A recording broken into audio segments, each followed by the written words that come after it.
Allez, on retrouve nos invités pour la suite de l'émission. On parle des conclusions du sommet de New York. Non pas seulement sur le Mali, mais également sur la Guinée. On a essentiellement parlé du Mali. On va également parler de la Guinée. On parle de sanctions graduelles et en même temps enchaînées avec la Guinée, puisque nous sommes dans ce pays où Umaru Sissoco Embalo en prend pour sa grade de président, son grade plutôt de président en exercice de la CEDEAO, qui prend la parole. On va souvent dans l'ordre. Bon, mais je pense que lui. Vous parlez des sanctions graduelles contre la Guinée. Contre la Guinée, il s'agit notamment du gel des avoirs. Il y a une liste de 46 personnalités qui a été dressée, des personnalités qui, selon la CEDEAO, constituent un handicap pour le retour à l'ordre constitutionnel en Guinée-Conakry. Ces personnalités-là sont sanctionnées. Les sanctions concernent également les institutions de la République que dirige aujourd'hui Mamadou Doumbouya. Et il y a interdiction de voyage en fait du gouvernement de la transition. Et aujourd'hui, ce qu'on retient le plus, c'est justement ce gel des avoirs des autorités de la transition. Même si, depuis le début, Mamadou Doumbouya nous a fait comprendre que lui, en réalité, il n'a rien à l'étranger et donc il n'a pas besoin forcément d'aller à l'étranger. Donc aujourd'hui, tout cela reste à checker.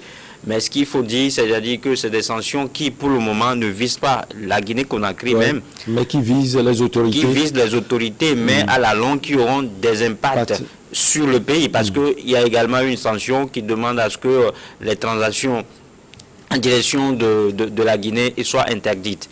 Et quand ça, comme ça veut dire que l'économie est totalement asphyxiée à un moment donné. C'est vrai qu'il n'y a pas de fermeture de frontières, la Guinée n'est pas suspendue des instances de la CEDEAO, mais je pense qu'avec le temps, si rien n'est fait, je pense qu'on risque gros. Parce qu'aujourd'hui, ce qu'on reproche justement à cette Guinée-là, c'est de faire du surplace, hein, c'est de faire de la terre-mémoire, parce que la CEDEAO reproche à Mamadou Doumbouya de ne pas avoir déroulé un chronogramme précis pour la transition. Et on leur a demandé un mois de revenir là-dessus avec une date à l'appui, une date indicative, date à laquelle ils pourront peut-être organiser les élections dans ce pays et pour pouvoir permettre un retour à l'ordre constitutionnel. Je pense que pour une première fois, la CEDEAO s'est montrée plus ou moins clémente parce qu'elle a compris que les sanctions en réalité ne résolvent pas le problème. Parce qu'aujourd'hui, si on est arrivé là, c'est justement parce qu'à un moment donné, la CEDEAO a complètement démissionné sur la scène. Le problème de la Guinée, c'est un problème de troisième mandat. Et là, on l'a toujours souvent flingué ici, que la CEDEAO aurait pu prendre les choses en amont, la CEDEAO aurait pu anticiper. Elle a envoyé des émissaires à Alpha Condé. Vous voulez qu'elle fasse quoi? Aller attraper peut-être Alpha Condé? Non, mais pas attraper, peut-être. On a vu la manière dont on a traité le président gambien dans ce pays quand il a été battu. Avec la pression du Sénégal. Du Sénégal, c'est-à-dire que tous les taux se resserraient, on a dressé tout un rouleau compresseur autour de lui. D'un moment donné, il a démissionné, il n'est pas allé au bout de son tour. On aurait pu le faire pour Alpha Condé. On aurait pu le faire pour Alpha Condé. Je pense que oui, pour tous ceux qui sont dans leur troisième mandat. Et pour ceux qui sont... Qui encore? Ouais, vous dites Alpha Condé, Alassane Ouattara, vous dites tous ceux qui sont dans leur mandat de plus. Est-ce que vous dites... tous ceux qui sont dans leur mandat, tous ceux qui ont fait plus de 2 mandats et qui continuent pas à remplir. C'est pas une bonne image pour l'Afrique, quoi qu'on le dise. Et je pense que ce qui se passe actuellement doit servir de leçon à notre cher Macky Sall. Alors, Dominique Lacmon, est-ce que les sanctions contre la Guinée-Conakry, elles sont, si on peut le dire, venues à un bon moment? On se souvient, c'est sur la durée de la transition. Umaru Sissoco Embalo avait dit publiquement qu'il a pris langue avec les autorités de la Guinée et il y a eu un accord sur 2 ans. On a vu le lendemain, la Guinée est sortie pour dire, on n'a pas dit cela. Finalement, ils sont passés de 39 mois à 36, soit 3 ans de transition. La CEDEAO demande au moins 2 ans. Ah oui, On a déjà discuté de cette affaire ici, que Doumbouya est arrivé par occasion juste pour se faire du plaisir. Il n'est pas venu pour diriger la Guinée. Et c'est ce qu'il est en train de démontrer. Il ne respecte rien, pas de consignes. Lui, il est là, il fait la fête. Les sanctions, moi, je les trouve très en retard parce que Doumbouya aurait déjà fait des valises d'argent dans son truc. Il peut vivre au moins plus que 2 ans avec ce qu'il a déjà en truc, même sans avoir voyagé ni aller quelque part. Mais c'est un peu, ça vient déjà en retard. Il devait faire la lecture de ce militaire depuis que il est arrivé, qu'il n'avait pas l'envie de céder au pouvoir décédé. Il a déposé son maître qui, moi je juge, je ne lui reproche rien, comme mon ami vient de le dire. Mais la modification constitutionnelle aussi était droit constitutionnel. Cela fait partie du droit constitutionnel, voilà. Vous voulez dire. S'il arrive à un moment que le président demande va donner la nécessité de modifier la constitution, si ça ne pouvait pas le peuple, si c'est le peuple qui a voté, il a organisé un référendum, même si c'est 2 Guinéens, la politique c'est un choix. Ouais. C'est comme ça, si c'est 2 Guinéens, ils sont allés voter et ils ont légitimé le référendum d'Alpha Condé, qu'il a fait son 3e mandat. Le peuple guinéen devait lui laisser continuer et organiser. Sauf qu'en face, il y avait aussi le peuple qui manifestait contre ce. Voilà. Quand Doumbouya a fait la fête à la tête de la Guinée, qu'est-ce qu'ils ont en tiré comme profit? On a vu le peuple aussi sortir, sauf qu'il y a la même répression. Ils sont en face d'un maître répresseur. C'est lui qui était le maître répresseur sous Alpha Condé. Et il a fait croire, les gens, il est arrivé, les gens ont cru qu'il était le Messie qui venait à la tête de la Guinée, mais malheureusement, il ne présente absolument rien. Aujourd'hui, les sanctions, les cibles, c'est une bonne chose pour ne pas trop assoiffer ou bien asphyxier le peuple guinéen. Et ça cible uniquement que ces militaires et tous ceux qui sont dans le gouvernement. Je pense que c'est une bonne chose, mais je ne vois pas Mamadou Doumbouya en train de fléchir, parce que là où il est arrivé, et surtout, si vous voyez la sortie de, je ne sais pas, de son gouvernement qui traite le président Oumarou de... C'est ce qu'on va parler de cela tout à l'heure. Voilà, de tous les noms d'oiseaux. Ça veut dire que c'est des gens qui n'ont pas envie de partir. Et c'est le peuple guinéen qui va regretter. C'est-à-dire que cette coalition qui a fait la révolution pour faire partir Alpha Condé et amener plus qu'Alpha Condé actuellement, va regretter de leur acte. Vous l'aviez dit tout à l'heure, le Messi qui est Doumbouya, ça ne va pas aussi bien pour la Guinée, comme d'ailleurs pour le Paris Saint-Germain, où Messi est peut-être en Ligue des Champions. Le Paris Saint-Germain est toujours à la quête de ce titre. Peut-être que la Guinée aussi sera à la quête de ce titre avec Doumbouya, à condition justement qu'il écoute peut-être Georges Weah. La CEDEAO, les sanctions sont en train de venir clopin. Est-ce que c'est une bonne chose pour le pays en ce moment? La CEDEAO, parce que j'ai envie de dire qu'on a un nouveau Zelensky à la tête de la CEDEAO. Parce que il y a beaucoup de choses que, à mon avis, devient d'amusement, d'amusement en amusement. D'abord les sanctions, puisqu'on va parler amplement de Oumarou Sissoko. Les chefs d'État de la CEDEAO sont très sérieux. Ce ne sont pas des gens... Des plaisantins, vous voulez dire? Ce ne sont pas des gens qui aiment plaisanter, mais aujourd'hui, on a à la tête de cette communauté. Donc un ballon plaisante selon vous? C'est un nouveau Zelensky. Est-ce que c'est lui qui a pris la décision ou bien ce sont tous les chefs d'État? Moi, je ne parle pas de la décision des chefs d'État. Je parle de comment à la tête de la CEDEAO, il fait des sorties hasardeuses, des sorties pour annoncer des choses qui sont décidées en coulisses, les choses diplomatiquement qui ne doivent pas être annoncées.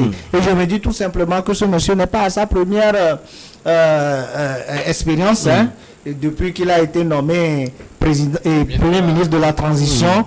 Il a accusé Alpha Condé de le déstabiliser, il a accusé la CEDEAO de changer la médiation quand il y avait l'élection présidentielle où il y avait de contentieux entre avec le camp d'en face.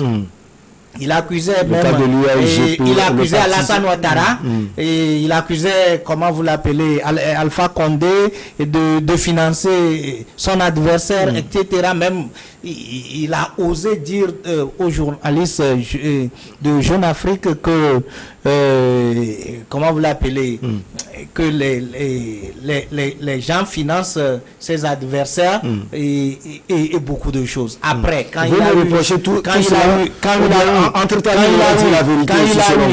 a eu ce coup d'État de février dernier, je crois, sans enquête, le président qui est sorti pour dire c'est un ex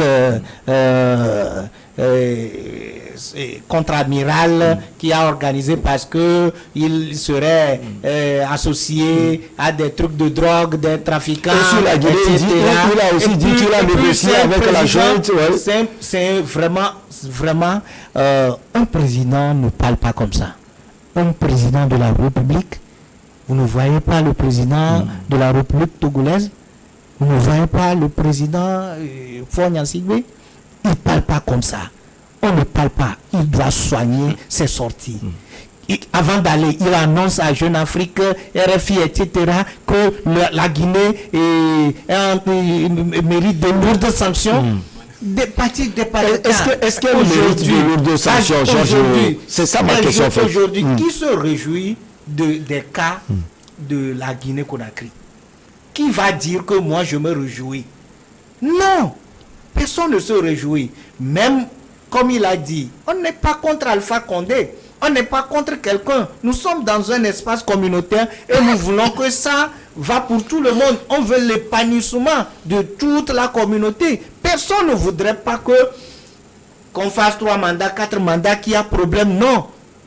Nous voulons imiter le pas de ces pays-là qui sont en avance sur nous.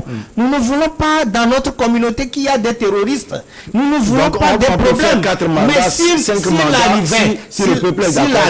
s'il arrivait qu'il y a un problème dans la communauté, on le gère avec beaucoup de sagesse.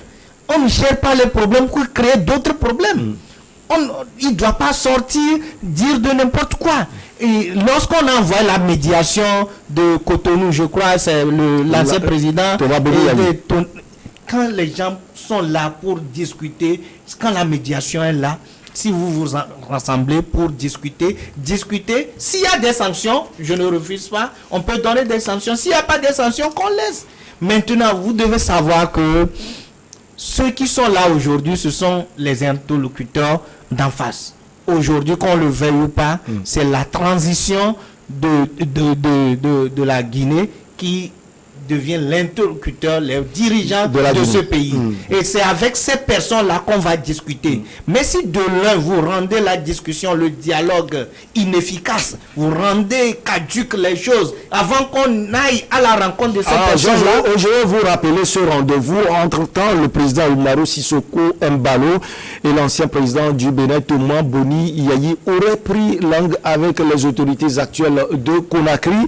Alors, les deux parties ont décidé que c'est 2 ans, 2 ans de transition qu'on aura à faire. Est-ce officiel? Est-ce que c'est officiel? Alors, c'est Umaru Sissoko Embalo qui l'a dit officiellement. La junte est sortie dire le contraire. Ça ne devait pas être ainsi. Ça doit être quelque chose qui doit être officiel. Il est président de la CEDEAO. Ce n'est pas un super président. C'est un président de la conférence des chefs des présidents de l'espace. Et qu'il respecte les autres présidents. Parce que en faisant ces sorties, c'est-à-dire vous mettez en mal d'abord le dialogue, vous mettez en mal les autres présidents. Alors, parce que votre position ne peut pas être la position des autres. Je dis peut ne pas être. Non, Michel, je ne pense pas. C'est-à-dire que ce que dit Mbalo, ce n'est pas sa proposition, c'est la position de l'institution tout entière. C'est ce qu'il faut trouver. C'est-à-dire que moi, je ne condamne rien. Mbalo était à Conakry au nom de la CEDEAO. Exactement, au nom de la CEDEAO. C'est-à-dire qu'il fasse cette sortie. Exactement, il parle de la CEDEAO. Il parle au nom de la CEDEAO. Qu'il fasse sortie ou pas, il y aura des sanctions contre la Guinée. Donc, je ne pense pas. C'est-à-dire que l'homme, on peut le reprocher. C'est vrai qu'on l'a dit. C'est-à-dire que n'importe où il passe, il aime soulever de la poussière. C'est aussi ça. C'est un militaire, c'est un homme de treillis. Et il a ce sang-là qui bouillonne toujours en lui. Donc, on peut lui reprocher d'être souvent trop loquace, d'être trop bavard. Mais au-delà, dans ce cas de figure, exactement, moi, je n'ai rien à lui reprocher. Il fait que le porte-parole de la CEDEAO qui dirige aujourd'hui. Et ça aussi... Et je trouve que c'est trop blim-blim peut-être. Non, mais pas du blim-blim, c'est-à-dire que c'est une façon de mettre la pression sur les autorités guinéennes. Il n'a pas à mettre la pression. Est-ce qu'aujourd'hui, qu'est-ce qu'on veut? Monsieur Hérault est d'accord que la junte arrive justement à faire bouger les lignes. Et donc, c'est ce que veut également la CEDEAO, c'est ce que veut aujourd'hui toute l'Afrique. C'est-à-dire que la Guinée aussi traverse une période assez difficile. Transition sur transition qui n'a pas abouti. C'est ce qui fait qu'aujourd'hui, il y a également cette affaire de troisième mandat.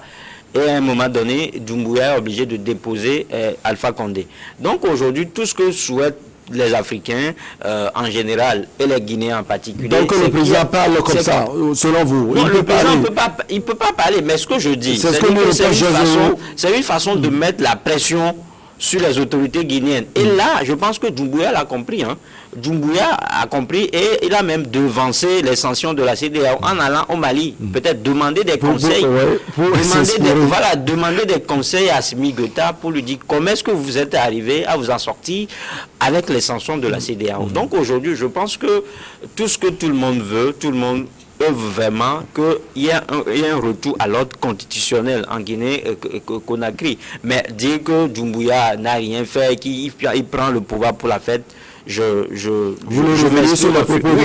m'exprime un peu. Déjà, le fait pour lui d'arriver à mettre ce CNRD là, c'est beaucoup de choses. Qui n'est pas consensuel aussi. Oui, qui n'est pas consensuel. Mais ça veut dire qu'il y a quelque chose qui est fait. On a vu le discours qu'il a tenu récemment à l'endroit des multinationales. Il donne la possibilité aux nationaux, c'est-à-dire aux Guinéens. Et il essaie... Et sur ça, les gens l'ont critiqué aussi. Parce que ce sont les Africains, les Sénégalais, il y avait des Sénégalais, il y avait des Nigérians. Voilà, aucune œuvre humaine n'est pas faite. Donc, tout ce que vous ferez, les gens trouveront toujours à dire. Mais aujourd'hui, je pense que il a enclenché le dynamisme. Il a enclenché le dynamisme. Et si on le laisse faire, il peut faire quelque chose. Il n'a pas pris le pouvoir pour refaire les mêmes bêtises que ses prédécesseurs. Aujourd'hui, c'est un militaire et vous allez voir qu'à un moment donné, il est dans les dérapages.